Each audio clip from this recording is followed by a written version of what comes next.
có những bản tân cổ mà người ta nghe để thưởng thức một câu vọng cổ hay. Nhưng cũng có những bản tân cổ càng nghe càng thấy trong đó có cả một câu chuyện về tình người, chữ nghĩa và cách một con người lựa chọn phẩm giá của mình trước sinh tử. Tống Tửu Đơn Hùng Tín của soạn giả Viễn Châu là một tác phẩm như thế. Vậy Đơn Hùng Tín là ai? Nhân vật này có thật không? Tất cả sẽ được Huduvi giải mã ở cuối chương trình.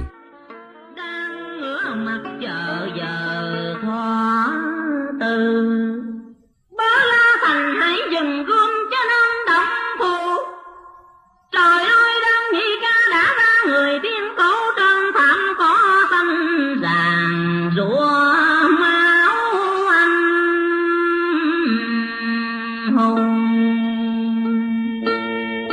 Đâu biết ngày nay là ngày nhị ca chấm số mang cùng. Trong khi em lên bàn đào sang chiêu an tam kiệt, sao thấy lòng mình say dứt triền miên. Dội phi ngựa trở về chẳng quản ngày đêm, bối ngựa lâm quân hải cho ta vào tận quát trường. Chỉ kịp nhìn thấy La Thành khua một đường gươm, thôi rồi đơn nhị ca đã ra người thiên cổ.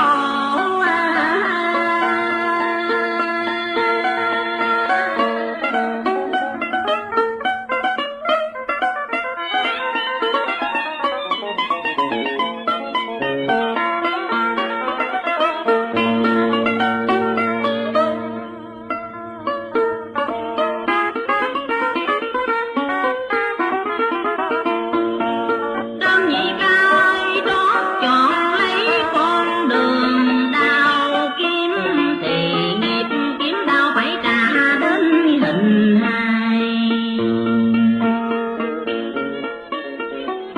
Em ôm thấy anh mà tất dại hoài. Anh chết đi mà hay đi không toàn vẹn, vừa phát trường máu đổ đầu rơi. Nhưng cũng có câu hổ tử lưu bì, nhân tử lưu danh. Chỉ sợ cho ai lưu số dạng nghiêng, chứ còn anh thì vẫn được lưu danh thiên cổ. Em thèm gì chưa được làm thân quyền mà, để báo đền chút nghĩa nặng tình sâu.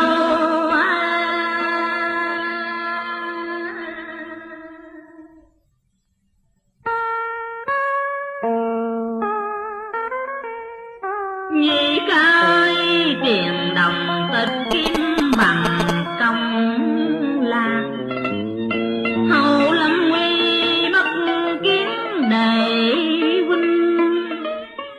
Hận thói đời phản trắc bạc đen, nơi chinh suối anh khó bề nhắm mắt.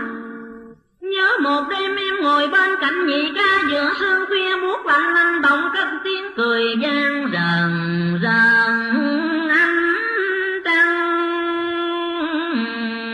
chìm cầm chung rượu trên tay, anh đã trao gửi về em những tâm sự nỗi niềm. Tần Lệ ơi, tính này tuy mang tiếng là phường lục lâm tao khâu, nhưng xem nhẹ tiền tài đồng chữ nghĩa nhân. Anh quyết một còn một mất với Đường Dương, để cả mối tiền cừu hầu hận. Trong đêm nay anh em ta còn đối ẩm, biết đâu một ngày mai sẽ cách biệt đôi đường.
hột cơm của nhị ca.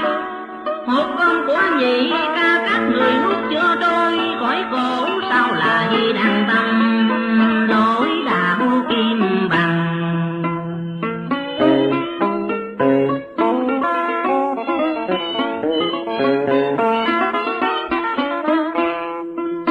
Trong nhị ca ơi mấy giọt nước mắt hồng đâu đủ đáp tạ tâm ân mà vợ nào nơi yêu hiền quảng em còn nhớ mãi mối tình chi ngầu. Nhị ca đối xử với em như ruột rạp máu mù, để rồi nhận về cái đắng xót xa. Khi hay tin đám bạn bè phản bội nhị ca, nửa đêm cả bọn cùng nhau theo ngã hậu bỏ đi không một lời từ già. Nhị ca chỉ còn nhìn theo đám bụi mù dương theo gió ngựa mà sưng rưng giọt lệ anh hùng. Rồi hôm nay nhị ca phải xa cơ dưới tay kẻ nghịch thù là Đường Dương, rồi chết thảm thương với lưỡi không của La Thành một thằng em bất nhẹ. Tôi căn số định phần sanh đắng anh hùng là chấp nhận kiếm đao. Đây là một tích truyện được lấy từ tiểu thuyết Thuyết Đường của Trung Hoa, kể về Đơn Hùng Tín, một mãnh tướng nổi danh, người anh em kết nghĩa với Tần Thúc Bảo, Trình Giảo Kim và La Thành. Trong nhóm huynh đệ ấy, Đơn Hùng Tín là người anh thứ hai, nên thường được gọi một cách thân tình là nhị ca. Vậy Đơn Hùng Tín thật sự là ai? Bây giờ cùng Houdouvi cổ nhạc giải mã nhân vật này nhé. Đơn Hùng Tín, tên gốc là Thiện Hùng Tín, trong dân gian hay đọc nhầm thành Đơn Hùng Tính, là một trong những nhân vật bi tráng nhất của Thuyết Đường toàn truyện và Tùy Đường diễn nghĩa.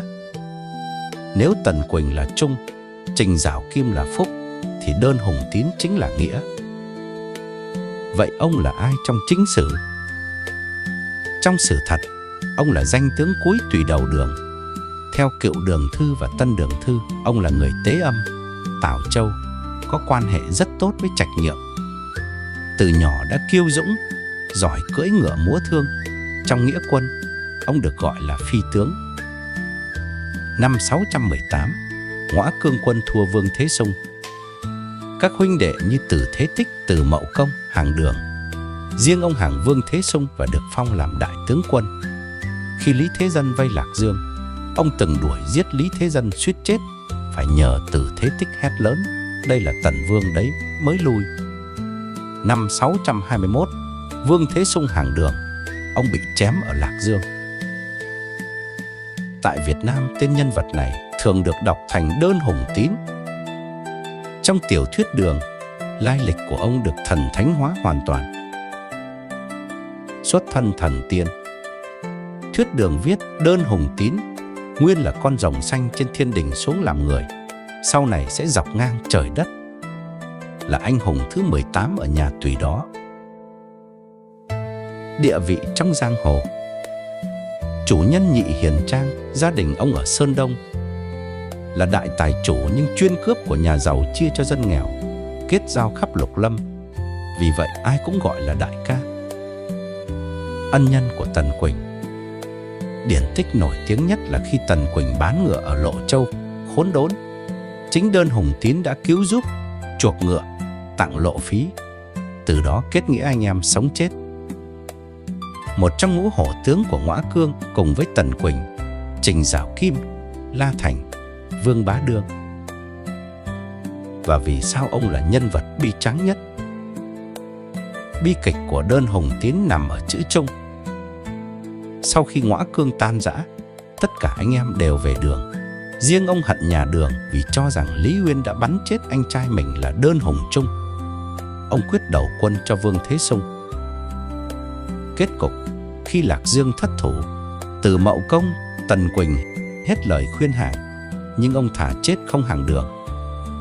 Trong Tùy Đường diễn nghĩa, trước khi bị chém, Từ Mậu Công đến tiễn, ông đã cắt thịt đùi mình để Từ Mậu Công ăn như lời thề năm xưa. Chi tiết cắt đùi dâng thịt. Chính vì trung nghĩa đến mức cố chấp đó, dù là phản tướng trong mắt nhà Đường, Nhưng trong mắt dân gian Tống, Thanh, ông lại được lập miếu thờ như một vị thần linh của nghĩa khí, và hình tượng hào kiệt lục lâm, trung nghĩa lưỡng toàn được xây dựng hoàn chỉnh ở thời Minh Thanh. Nếu chỉ kể lại câu chuyện, Tống Tửu Đơn Hùng Tín là một tích truyện bi tráng. Nhưng qua ngòi bút của soạn giả Viễn Châu, câu chuyện ấy lại trở nên rất gần với tâm hồn người Việt. Bởi người nghe không còn chỉ nhìn thấy những vị tướng trong một thời đại xa xưa.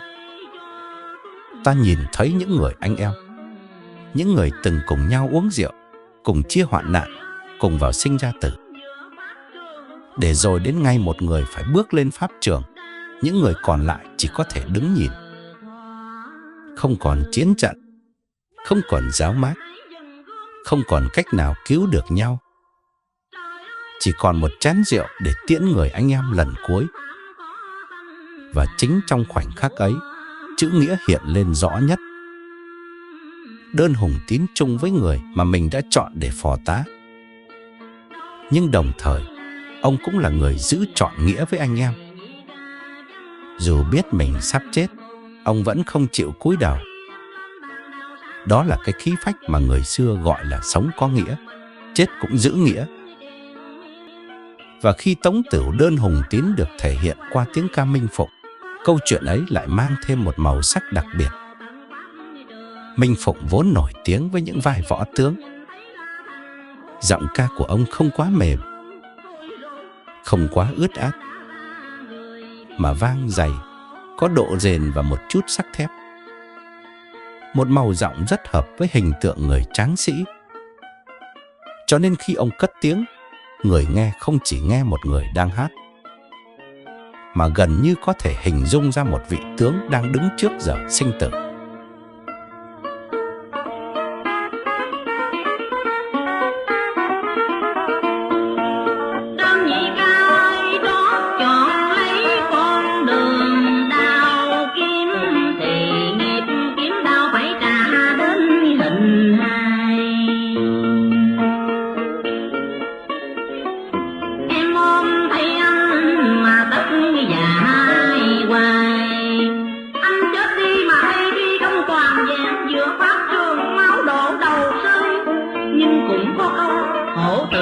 Bì nhân tử lưu danh, chỉ sợ cho ai lưu số dạng nghiêng, chứ còn anh thì vẫn được lưu danh thiên cổ. Em thẹn gì chưa được làm thân quyền mà